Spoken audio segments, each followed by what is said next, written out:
جب آقا علیہ السلام کے معجزات کی لسٹ بنتی ہے تو سب سے بڑا معجزہ آقا علیہ السلام کا قرآن ہے، اور یہ دائمی معجزہ ہے، یہ ابدی معجزہ ہے، یہ مستقل معجزہ ہے، یہ زمان و مکان کی حدود سے ماوراء معجزہ ہے۔ اب جب سب سے بڑا معجزہ قرآن ہے تو قرآن کی حیثیت کیا ہے؟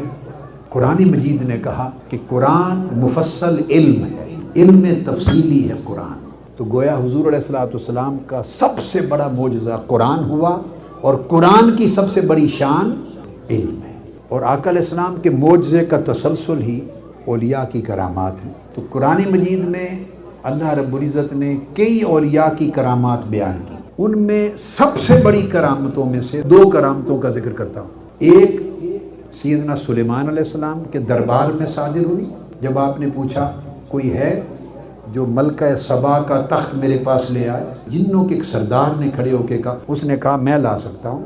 فرمایا کتنی دیر میں؟ اس نے کہا آپ کی مجلس کے برخاست ہونے سے پہلے ملک سبا سے تخت یہاں حاضر ہوگا۔ آپ نے اس کی آفر کو قبول نہیں کیا۔ جس کی آفر قبول ہوئی، جس کی کرامت قبول ہوئی، وہ قرآن مجید کہتا ہے وَقَالَ الَّذِي عِندَهُ عِلْمٌ مِّنَ الْكِتَابِ۔ پھر آپ کے دربار کا ایک اور شخص کھڑا ہوا جو صاحب علم تھا، اس کے پاس کتاب کا علم تھا۔ اس نے کہا انا آتیک بہ قبل ان یرتد الیک طرفک، میں یمن سے تخت ملکہ سبا کا لا سکتا ہوں۔ فرمایا کتنی دیر میں؟ فرمایا آپ کی آنکھ جھپکنے سے پہلے۔ اب قرآن مجید نے، آپ سوچئے اس کرامت کو کتنا جوڑ دیا علم کے ساتھ۔ پہلے کو کہا جنات کا سردار تھا، اس کے پاس تو صاف ظاہر ہے ماورائے انس طاقت تھی، تو اس نے کہا اتنی دیر میں لا سکتا ہوں۔ پھر جو کھڑا ہوا تو اس کو یہ نہیں کہا کہ ایسا شخص کھڑا ہوا جو بڑا عابد و زاہد تھا، ایک ایسا کھڑا ہوا جو تہجد گزار تھا، ایک ایسا کھڑا ہوا جو بڑا کرامات والا تھا، کوئی چیز ذکر نہیں کی۔ فرمایا قال الذی عندہ علم من الکتاب، جس کے پاس کتاب کا علم تھا۔ اس نے کہا آنکھ جھپکنے سے پہلے، اور اس نے آنکھ جھپکنے سے پہلے پیش کر دی۔ تو سب سے بڑی کرامت جس کا ذکر قرآن مجید میں آیا، اور سب سے بڑی کرامت یوں کہ دربار نبوت میں کرامت ظاہر ہو رہی ہے۔ اللہ کا نبی ہے تخت پر بیٹھا ہوا، اور تخت پر بیٹھے ہوئے اللہ کے نبی کے سامنے اس کی امت کا ایک ولی کرامتاً تخت کو لا رہا ہے، اور اس کرامت کا عنوان بنایا الذی عندہ علم من الکتاب، جس کے پاس علم تھا۔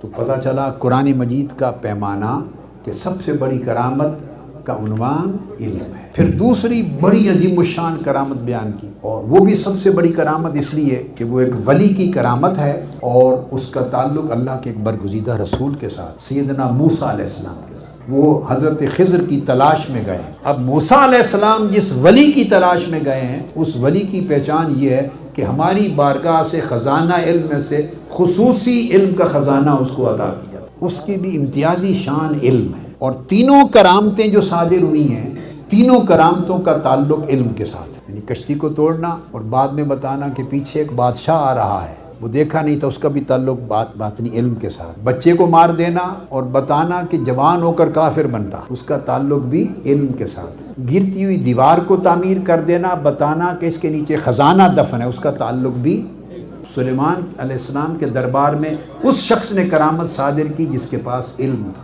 ادھر فرمایا کہ اس کو ملنے گئے حضرت موسیٰ علیہ السلام، جس کو ہم نے اپنے خزانہ علم سے بڑا حصہ وافر علم کا عطا کیا، علمناہ من لدنا علما۔